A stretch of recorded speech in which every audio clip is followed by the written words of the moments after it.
Week 2 of the NFL season saw Saints quarterback Drew Brees injure his thumb on his throwing hand and have to leave the rest of the game against the Los Angeles Rams. Welcome back, everybody. For those new, my name's Brian and I'm a doctor and a sports fan, and this page is your #1 destination for learning about everything related to sports injuries and sports medicine content. In today's video, we're going to be talking about Drew Brees' thumb injury. Now, at the time of recording this, we don't have an official diagnosis, and Sean Payton said after the game that we're going to hear more in a couple of days after Brees undergoes more tests, but I want to make this video to talk about one of the more concerning injuries that people are reviewing as a possibility based on what it looked like happened during the injury, what they were examining, and what he was unable to do with picking up a ball. Specifically, we're going to be reviewing the thumb anatomy and talking about UCL injuries to the thumb. Make sure and go subscribe if you like this type of content and want to stay up to date with future videos, and let's get started. Your finger joints have ligaments surrounding the outsides of the bones, just like your knee does. We have to have that side to side and kind of front to back stability in all of our joints, and so our finger joints, including the thumb, have these really small little ligaments. We're going to talk about the anatomy first and then go to the clip of what happened so you have some context about what could have gotten injured. Starting off looking at just the surface of our hand, we need to understand the difference between the ulnar and the radial side of the thumb. The ulnar side is the inside of the thumb and the radial is the outside, and this is named after the bones, correspondingly the radius and the ulna. The particular joint people are concerned about with Brees is the MCP joint of the thumb, and that stands for the metacarpal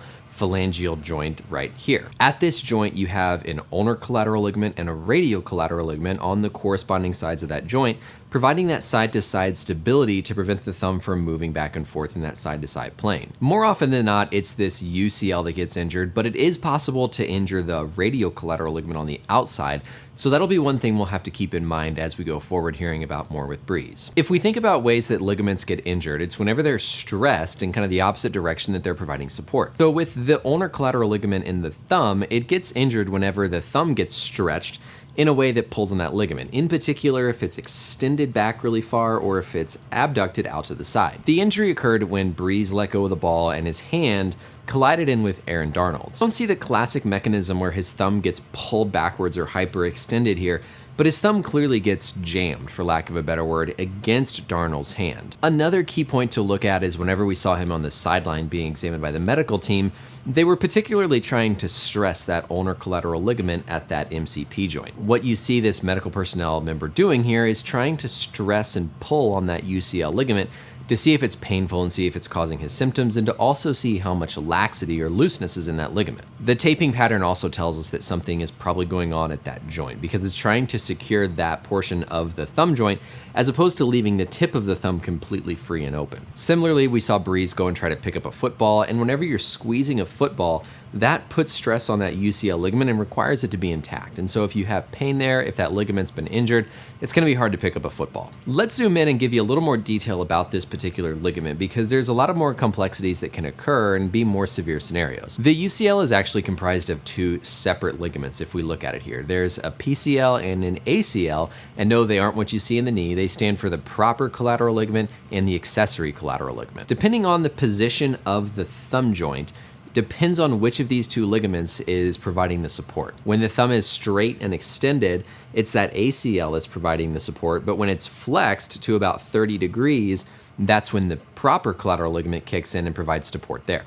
So it's important when the medical staff examine this that they test the thumb in both positions. They can't do it just with the thumb straight and they can't do it just with the thumb bent. They have to check both because you're loading both of those ligaments differently. Like other ligaments, you can have grade 1 through 3 injuries here, where grade 1 is simply pain, grade 2 is pain with some laxity or some opening, and grade 3 would be a complete tear of these ligaments, and you can tear one of them or you can tear both of them. Whenever this ligament is injured, it can also avulse a piece of the bone off of the finger. The ligament can tear right in the middle, but it can also just pull away the piece of bone, and we would call that an avulsion fracture. This can be picked up on x-rays though, so I imagine they'll do that much sooner if they haven't already. One of the big concerns with this though is something we call a Stenner lesion, and you might have heard about this before with UCL thumb injuries. There's a muscle in the thumb called the adductor pollicis that inserts just over the top of these ligaments at the base of the thumb bone. In the event that the UCL is completely torn, that lower piece of it can slip down underneath and sort of get stuck and caught on that muscle. If it's stuck on that muscle, then it's nearly impossible for the two ends of the ligament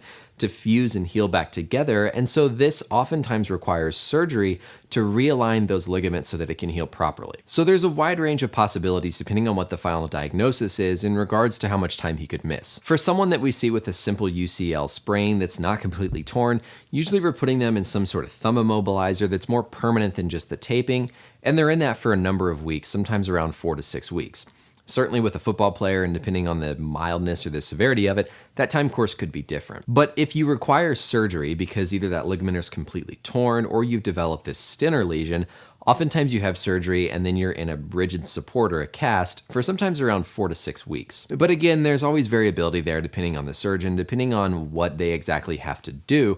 But this could certainly be a long-term injury, but potentially not season ending. I'm sure the tests he'll have over the next coming days will involve an MRI, but you can also use an ultrasound machine to pick up some of these initial findings about how severe that tear could be. And again, there's other ligaments in this area like the radial collateral ligament.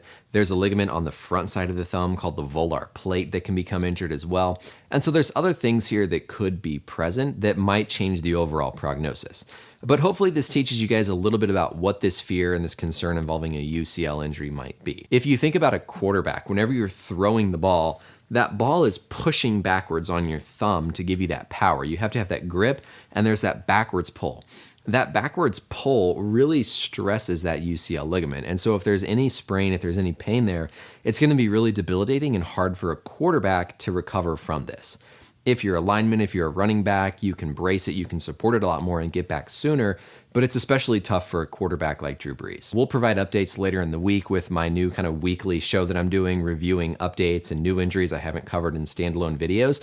So we'll touch on this at that point, giving you updates about what the final diagnosis is and what we can expect with recovery. Thanks as always for watching though, everybody, and until next time, we'll see you later. Bye.